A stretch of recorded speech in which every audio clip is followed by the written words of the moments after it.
નમસ્કાર દર્શક મિત્રો, હું છું એડવોકેટ સોનલ બારિયા. આપ સર્વનું સ્વાગત છે મારી ચેનલ લીગલ વિજ્ઞાનમાં.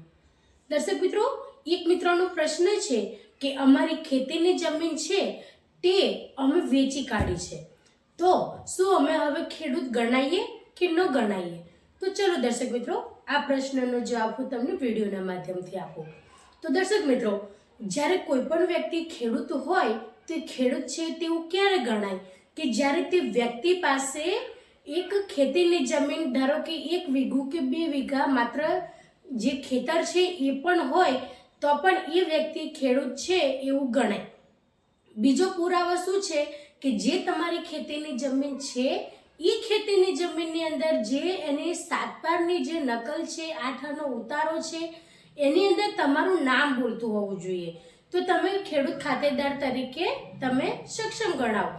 પરંતુ જો તમારી જે પણ ખેતીની જમીન છે તેને તમે જો વેચી નાખી છે અને જો તમે એવું કહેવા માંગો છો કે હવે અમે ખેડૂત ખાતેદાર તરીકે ગણાઈએ કે ન ગણાઈએ, તો આની માટેનો એક સર્વશ્રેષ્ઠ રસ્તો એ છે કે જો તમારી જે ખેતીની જમીન છે એ ખેતીની જમીન જે છેલ્લી બચેલી હોય અને એ ખેતીની જમીનને જો તમે વેચી કાઢી હોય તો એ જે જમીન તમે જે દિવસથી વેચી છે એ દિવસથી તમારે કલેક્ટર સાહેબશ્રીને અરજી કરવાની હતી કે અમારી જે ખેતીની જમીન છે એ આ છેલ્લી ખેતીની જમીન છે, તો તમને ખેડૂત ખાતેદારનું જે પ્રમાણપત્ર છે એ આપવામાં આવે.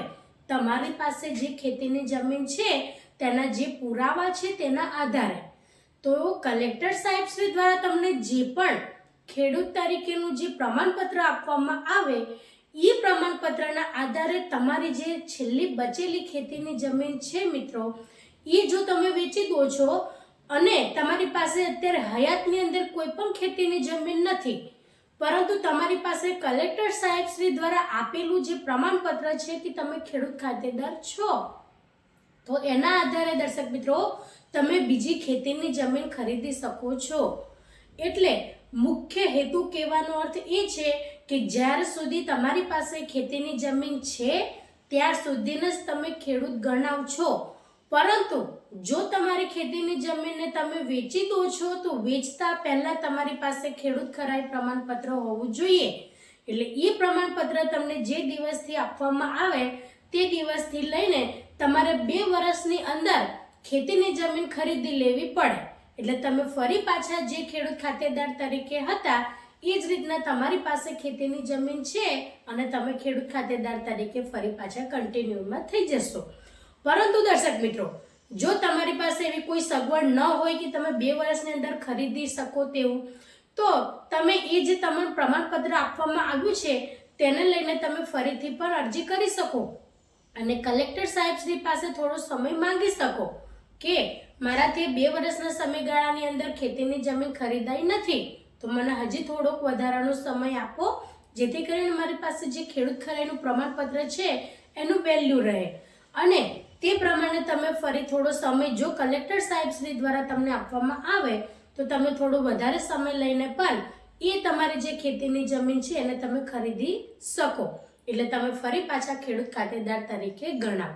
પરંતુ અહીંયા જે પ્રશ્ન છે દર્શક મિત્રો, એમાં પહેલેથી જ એવું છે કે ખેતીની જમીન એમને વેચી દીધેલી છે. એટલે વેચી દીધેલી છે અને એમને એવું આપણે વિચારી શકીએ કે એમને કલેક્ટરશ્રીને અરજી પણ નથી કરેલી કે હું ખેડૂત ખાતેદાર હતો અને મારી પાસે જે જમીન હતી એ મેં વેચી દીધી છે. તો હવે શું રહ્યું? તો જો તમારી પાસે ઓનલાઈન પુરાવા હોય તો તમે એક રિક્વેસ્ટ કરી શકો. એટલે જો વધુ સમય ના થયો હોય તમારી જે ખેતીની જમીન છે તેને વેચીએ, તો એ તમે તમારી જે ખેતીની જમીન 1 વર્ષથી ઓછો સમયગાળો હોય એનું વેચાણ થાય તો તમે હજુ પણ કલેક્ટર સાહેબશ્રીને અરજી કરી શકો છો કે મારો જે ખેતીની જમીન છે 1 વર્ષથી ઓછોનો સમયગાળો થયો છે, પરંતુ હવે મારી પાસે કોઈ પણ પ્રકારની ખેતીની જમીન નથી, એટલે હું ખેડૂત ખાતેદાર તરીકે મારું જે નામ છે એ રહે તે માટે મને પ્રમાણપત્ર આપવા વિનંતી.